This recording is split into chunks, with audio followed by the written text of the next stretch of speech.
ప్రతి ఉదయం దేవుని వాగ్దానం అనే కార్యక్రమానికి ప్రేమతో మిమ్మల్ని ఆహ్వానిస్తుంటున్నాను.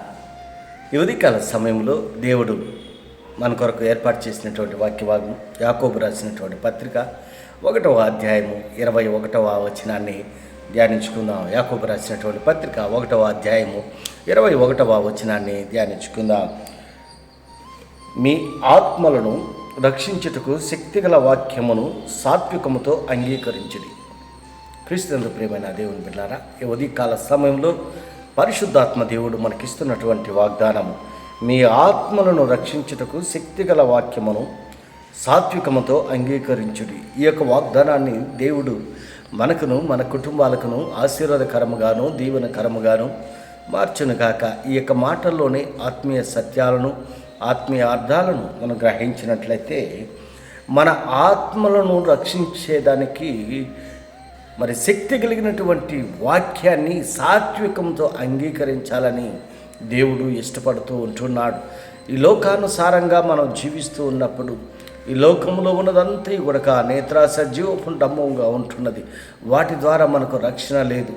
మరి రక్షణ దేని ద్వారా అంటే దేవుని యొక్క వాక్యము ద్వారా. దేవుని యొక్క వాక్యము మనలో నాటబడినదై దేవుని యొక్క వాక్యము మన హృదయములో స్థిరపరచుకొని భద్రపరచుకొని ఆ వాక్యానుసారముగా మనం జీవించినప్పుడు మనం రక్షింపబడతాము. అనగా దేవుని యొక్క మాటలకు లోబడి దేవుని యొక్క చిత్తానుసారముగా జీవించినప్పుడు దేవుని యొక్క వాక్యములో బలం ఉంటున్నది, దేవుని యొక్క వాక్యములో శక్తి ఉంటున్నది. ఆ యొక్క వాక్యాన్ని మన నోటితో మనం ఒప్పుకొని సాత్వికముతో అంగీకరించి వాక్యానుసారంగా మనం జీవించినప్పుడు మనం దీవింపబడతాము, ఆశీర్వదింపబడతాము. అందుకే భక్తుడు అంటున్నాడు, మన ఆత్మను రక్షించేదానికి శక్తి కలిగినటువంటి దేవుని యొక్క వాక్యము, బలం కలిగినటువంటి దేవుని యొక్క వాక్యాన్ని మన నోటితో మనం ఒప్పుకొని అంగీకరించినప్పుడు, దాన్ని సాత్వికంగా స్వీకరించినప్పుడు మనకు రక్షణ అనుభవం ఉంటున్నది.